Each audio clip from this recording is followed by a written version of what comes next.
Thank you very much. I'm pleased to yield 2 minutes to the gentleman from Iowa, Mr. King. The gentleman from Iowa is recognized for 2 minutes. Thank you, Mr. Chairman. I thank the gentleman from Washington for yielding and for leading on this issue.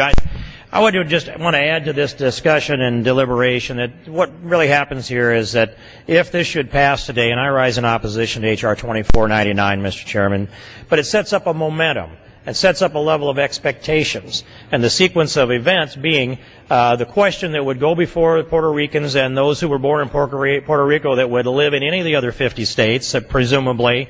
Do you want to stay the same or do you want to change? And once that decision is made, then there is no going back. The momentum then washes over the dam, and the next question that comes back is, now you can't be what you were before. Now you have to decide between being an independent country or a free association, whatever that might be, or statehood.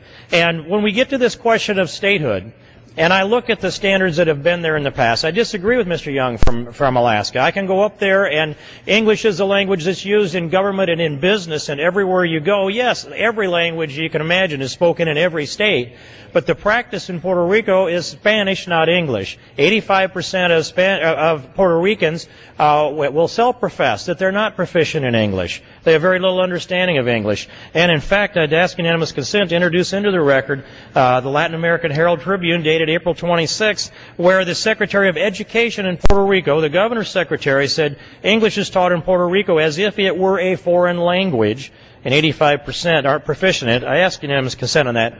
The gentleman's request will be determined by general rule.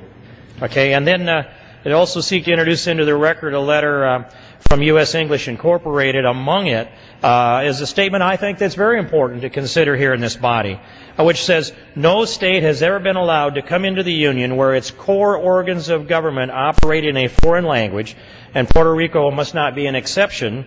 And Mr. Chairman, it points out that Arizona, New Mexico, and Oklahoma had those conditions as conditions coming into statehood. The gentleman's request will again be considered by general rule. And I thank the chairman. And I just would make this point that I wouldn't rise here today and take this position here today if, since 1917, or even the last 50 years, if the practice of education and government in Puerto Rico had been the unifying common language, we would be unified as a people. Let's start that path and have this discussion in a generation, and I would yield back. Time of the gentleman has expired. Who seeks